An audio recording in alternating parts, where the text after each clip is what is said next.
a little boy, I've always been around football in terms of my mum's been the secretary of a football team since I was in nappies, so like from as early as I can remember I've always had a ball around me.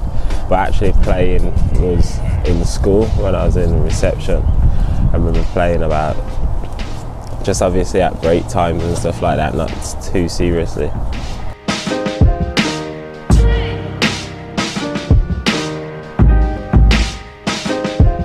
I've only ever played for Kingsland Colts. Again, off the back end of me being in primary school, we were playing, and then one of my friends said, "Oh, come and play with us on a Saturday." I went there and then I signed for, like, it was just after Christmas, I signed for the rest of the season. Then I was at West Brom since 7 years old from there until I joined Walsall.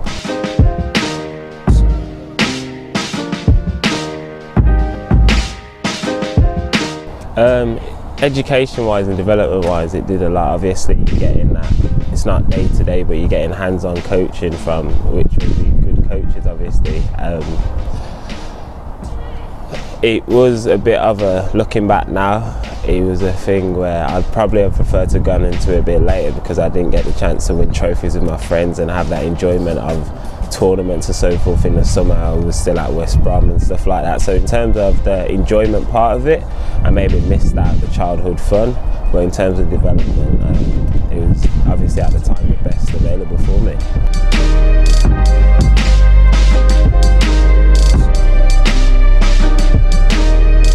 I've never looked away from it. Like I said, I've always been around football. I quite enjoy coaching, and like I said, the team my mum's is a secretary for, I go and help the kids as much as possible and so forth. So I'd like to say a PE teacher or something along those lines, if not.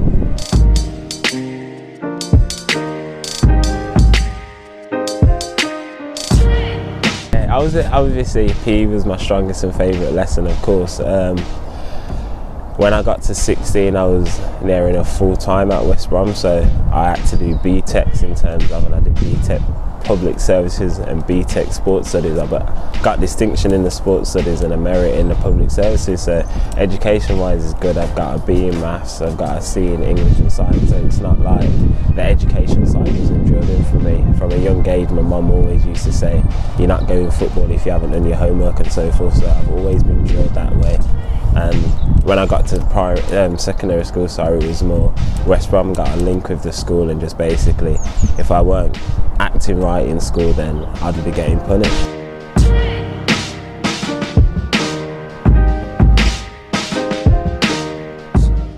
We got obviously Paul down in here, who's been with me since I was 7, Sam since I was 12, Daniel Sturridge played in the team ahead of me. Above me, shall I say, sorry. Oscar Gorbin's at Huddersfield, he's played.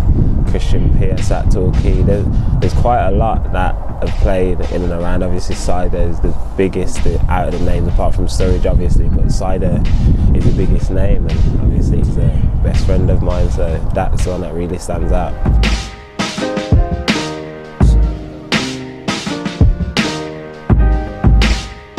Obviously my heritage is through my nan, who was born there. I was born in England, mum and dad both born in England, so there was no connection there.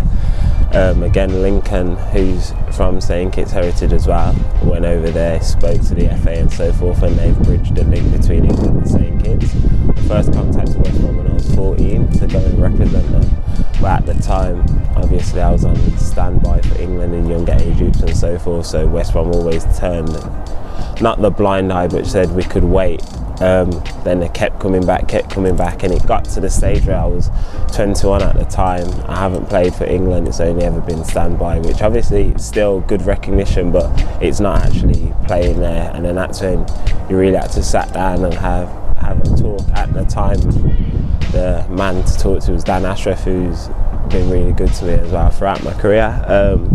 He said to like, "Rom, you're 21 now, like, I'll leave the decision to you, I've always guided you and so forth, but this time you're a man, you made that decision." And I went home, spoke to my mum, spoke to Lincoln again, and just thought it would open a lot more opportunities in terms of building a connection between me and the country. I can now go to the country for free. I've got the freedom of the land, I get land and so forth.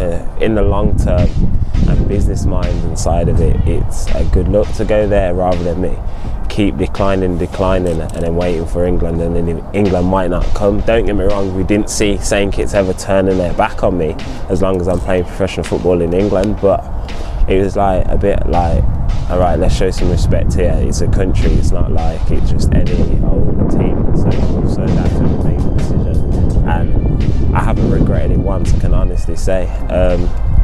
Every time we go, it's a different culture, and my proudest moment with them under 23s, I scored a hat-trick against Trinidad, which is like basically giving me the exposure that out there, like now I'm, should we say, the Wayne Rooney of St. Kitts and so forth. So before that, it was this is an English boy coming to our country to represent our country, and then when they see me do that, it's like, yeah, he's one of our own now, and they really embrace me out there, and I really appreciate it.